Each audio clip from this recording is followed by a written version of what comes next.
श्री स्वामी समर्थ श्री स्वामी चरित्र सारामृत अध्याय 3 श्री गणेशाय नमः।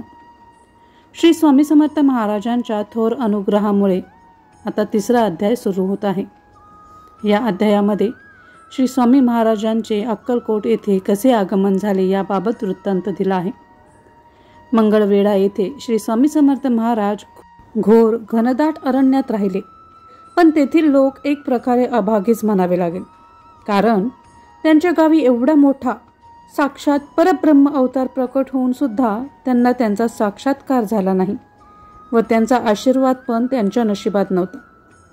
जेव्हा श्री स्वामी महाराज मंगळवेढा येथून निघाले तेव्हा ते पंढरपूर, बेगमपूर, मोहोळ या मार्गातून सरळ सोलापूर येथे येऊन पोहोचले व तेथून जेव्हा सरळ अक्कलकोट येथे जाण्यास निघाले त्यावेळी त्यांच्याबरोबर आपले परमभक्त श्री आप्पाटोळ यांना आपल्यासोबत घेतले। परंतु रस्त्याने चालता चालता श्री आप्पाटोळ यांना त्यांच्या घरचे काही महत्त्वाचे काम आठवले व त्यामुळे त्यांना श्री स्वामी महाराजांना अर्ध्या वाटेतच सोडून आपल्या गावी परतावे लागले। त्यामुळे स्वामी समर्थ महाराज आता एकटेच अक्कलकोटच्या दिशेने पुढे चालू लागले। ते जेव्हा अक्कलकोट येथे पोहोचले तेव्हा ते गावाच्या बाहेर असलेल्या खंडोबाच्या मंदिरामध्ये बसले होते। तेथे बसलेल्या एका यवन मुसलमानाने त्यांची थट्टा मस्करी केली, परंतु स्वामी महाराजांनी चमत्कार दाखवले असता तो समजून गेला की हे काही साधारण मनुष्य नाहीत, हे कोणीतरी महासिद्ध आहेत। त्यामुळे तो त्यांना चोळप्पांच्या घरी घेऊन गेला। या प्रापंचिक आयुष्यामध्ये अत्यंत व्यस्त आणि त्रस्त झालेल्या चोळप्पा यांच्या घरी जेव्हा साक्षात परब्रह्म अवतार पोचले त्यावेळी त्यांनी स्वामी महाराजांना निरखून बघितले। साक्षात कोणीतरी थोर व अद्वितीय व्यक्तीला पाहून क्षणिक चोळप्पा स्वतःशी ओशाळले।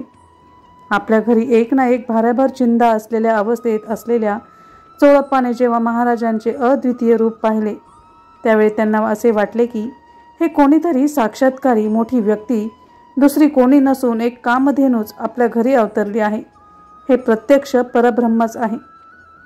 स्वामींनी चोळप्पा यांच्या घरी आपला मुक्काम ठोकला। जेव्हा श्री स्वामी महाराज श्री चोळप्पा यांच्या घरी राहू लागले तेव्हा त्यांच्या योग सामर्थ्याची कीर्ती चोहीकडे पसरू लागली व लोकांचे थवेच्या तवे श्री स्वामी महाराजांच्या दर्शनासाठी येऊ लागले।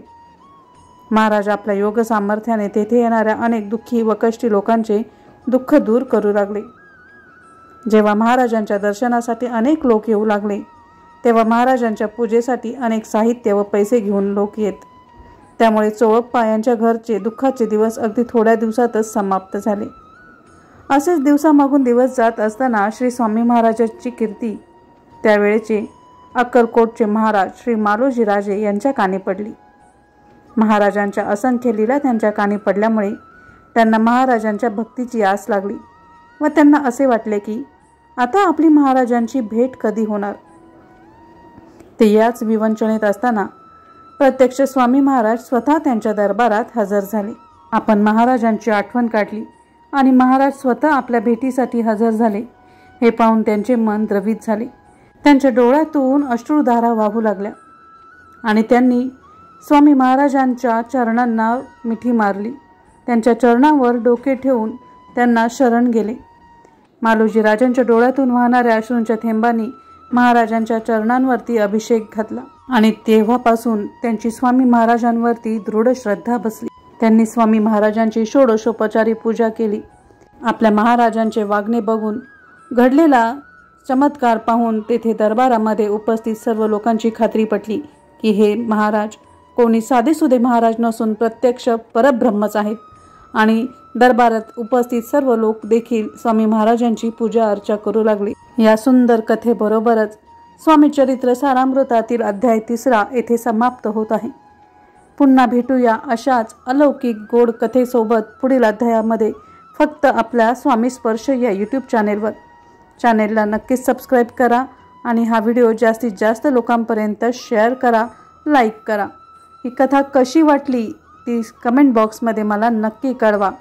भेटूया पुढील व्हिडिओमध्ये, तोपर्यंत श्री स्वामी समर्थ। अवधूत चिंतन श्री गुरुदेव दत्त।